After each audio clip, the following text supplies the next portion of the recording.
हा आता बिहली म्हणायची काय. आणि आलोय मसाईच्या पठारावरती जवळपास 2.5 ते 3 वर्षानंतर. बापरे. जंगलात ना गडावरती पोचलो होतो तेव्हा थंड वाजत होती. खाली जंगलात उतरलो, घाम फुटला आणि जंगल क्रॉस करून पठारावरती आलो.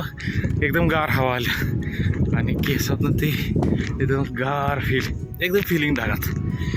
हा ट्रेकची सुरुवात भारी झाली. भरपूर काय काय बघायला मिळणार आहे, बघत राहा.